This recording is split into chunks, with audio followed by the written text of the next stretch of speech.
ನಮಸ್ಕಾರ ಆತ್ಮೀಯ ವೀಕ್ಷಕರೇ.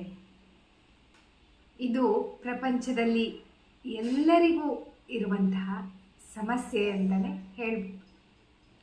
ನಾವು ಎಲ್ಲರೂ ಹಲವಾರು ಕೆಲಸಗಳನ್ನು ಮಾಡಬೇಕು ಅಂತ ಅಂದ್ಕೋತೀವಿ, ಅಂದ್ಕೊಳ್ಳೋದಷ್ಟೇ.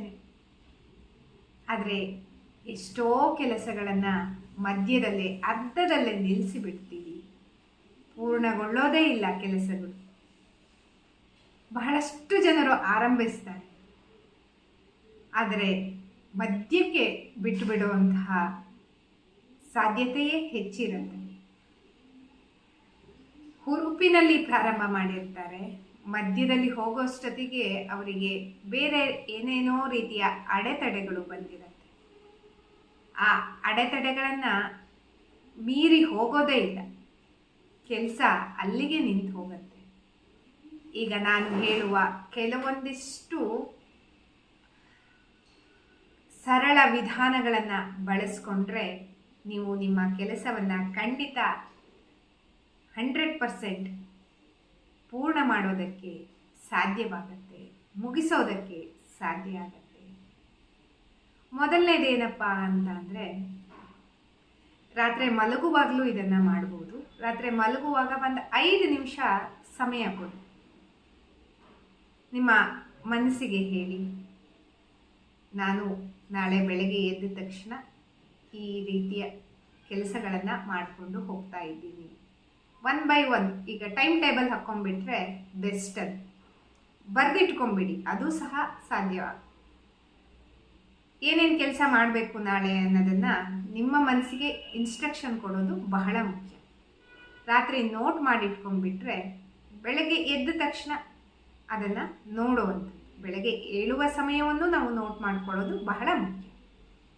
ನೋಡ್ಕೊಳ್ಳೋದು, ಇಂಥ ಕೆಲಸಗಳನ್ನು 1 by 1 ಮಾಡ್ತಾ ಹೋಗಬೇಕು, ಪೂರ್ಣಗೊಳಿಸ್ಬೇಕು ಅನ್ನೋದು,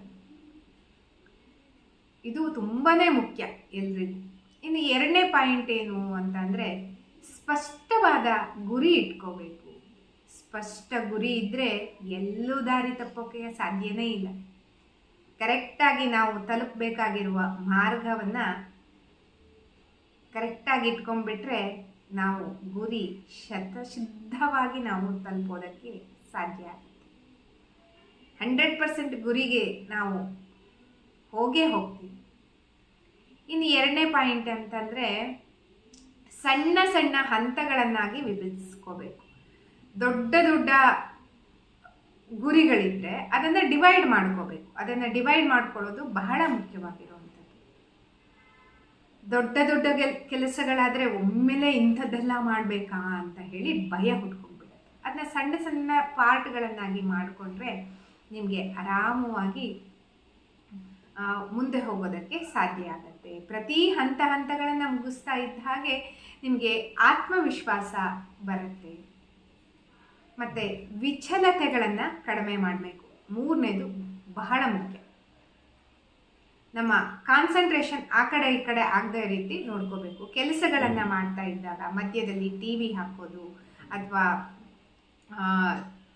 ಮೊಬೈಲ್ ನೋಡುವಂಥದ್ದು, ಮೊಬೈಲ್ನಲ್ಲಿ ಬೇರೆ ಬೇರೆ ವಿಡಿಯೋಗಳನ್ನು ನೋಡ್ತಾ ಹೋಗುವಂಥದ್ದು, ಇದೆಲ್ಲ ಖಂಡಿತ ಬೇಡ. ಅದಕ್ಕೆ ಬೇರೆ ಸಮಯ ಇಟ್ಕೊಳ್ಳಿ. ಕೆಲಸ ಮಾಡುವಾಗ ಮಧ್ಯದಲ್ಲೆಲ್ಲ ಅದೆಲ್ಲ ತೂರ್ಕೊಳ್ಳೋದು ಬೇಡ.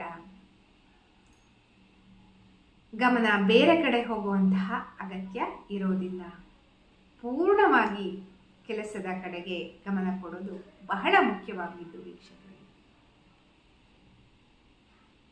ಇನ್ನು ನೆಕ್ಸ್ಟ್ ಅಂತಂದರೆ, ಸಮಯದ ಮಿತಿಯನ್ನು ಇಡಬೇಕು. ಅಂದರೆ ಇಂಥ ಸಮಯದಲ್ಲಿ, ಇಂತಿಷ್ಟೇ ಸಮಯದಲ್ಲಿ ನಾನು ನನ್ನ ಕೆಲಸವನ್ನು ಪೂರ್ಣಗೊಳಿಸಿದ್ದೇನೆ, ಈ ಸಮಯಕ್ಕೆ ಇಂತಿಷ್ಟು ಸಮಯವನ್ನು ಕೊಟ್ಟುಕೊಂಡ್ರೆ, ಈ ಕೆಲಸಕ್ಕೆ ಇಂತಿಷ್ಟು ಸಮಯವನ್ನು ನಿಗದಿಪಡಿಸಿಕೊಂಡ್ರೆ ಆ ಸಮಯದಲ್ಲಿ ಆ ಕೆಲಸವನ್ನು ನಾವು ಪೂರ್ಣವಾಗಿ ಮುಗಿಸೋದಕ್ಕೆ ಸಾಧ್ಯ ಆಗತ್ತೆ. ನಾವು ಹೆಚ್ಚು ಏಕಾಗ್ರತೆಯಿಂದ ಆ ಕೆಲಸವನ್ನು ಇಂಥ ಸಮಯದಲ್ಲಿ ಮುಗಿಸ್ಬೇಕು ಅಂದ್ಕೊಂಡ್ರೆ ಖಂಡಿತವಾಗಿ ಮುಗಿಸೋದಕ್ಕೆ ಸಾಧ್ಯ ಆಗತ್ತೆ ವೀಕ್ಷಕರೇ.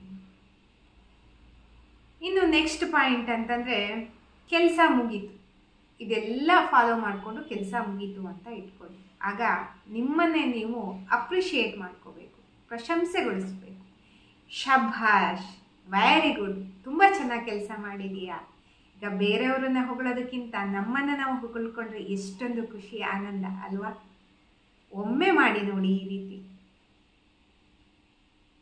ನಿಮ್ಮಲ್ಲೇ ನಿಮಗೆ ಆತ್ಮವಿಶ್ವಾಸ ಹೆಚ್ಚುತ್ತೆ, ಖುಷಿ ಹೆಚ್ಚಾಗತ್ತೆ. ಮತ್ತೊಂದು ಕೆಲಸಕ್ಕೆ ಈ ಪ್ರಶಂಸೆಯೇ ನಾಂದಿಯಾಗತ್ತೆ. ಜೀವನದಲ್ಲಿ ದೊಡ್ಡ ದೊಡ್ಡ ಯಶಸ್ಸೇನಿದೆ ಅದು ದೊಡ್ಡ ದೊಡ್ಡ ಕನಸುಗಳಿಂದ ಖಂಡಿತ ಬರೋದಿಲ್ಲ. ಸಣ್ಣ ಸಣ್ಣ ಕ್ರಮಗಳನ್ನು ಹಾಕ್ಕೊಂಡು ನಾವು ಮುಂದೆ ಹೋಗೋದ್ರಿಂದ ನಮಗೆ ದೊಡ್ಡದಾದ ಯಶಸ್ಸು ಸಿಗೋದಕ್ಕೆ ಸಾಧ್ಯ ಆಗತ್ತೆ. ಆದ್ದರಿಂದ ಇಂದು ಕೆಲಸವನ್ನು ಆರಿಸ್ಕೊಡಿ. ನಾನು ಹೇಳಿರುವಂತಹ ರೂಲ್ಸ್ಗಳನ್ನು ಒಂದೊಂದೇ ಅಪ್ಲೈ ಮಾಡ್ತಾ ಬನ್ನಿ, ಅದನ್ನು ಪೂರ್ಣಗೊಳಿಸಿ. ನಾನು ಅಶ್ಯೂರ್ಡ್ ಆಗಿ ಹೇಳ್ತೀನಿ ವೀಕ್ಷಕರೇ, ನೀವು ಈ ರೂಲ್ಸ್ಗಳನ್ನು ಫಾಲೋ ಮಾಡಿದರೆ ನಿಮ್ಮ ಕೆಲಸಗಳನ್ನು ನೀವು 100% ಕಂಪ್ಲೀಟ್ ಮಾಡ್ತೀರಾ.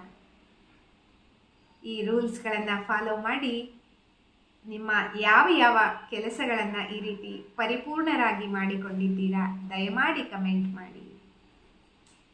ನಿಮಗೆಲ್ಲ ಇದೊಂದು ವಿಶೇಷ ಅವಕಾಶ.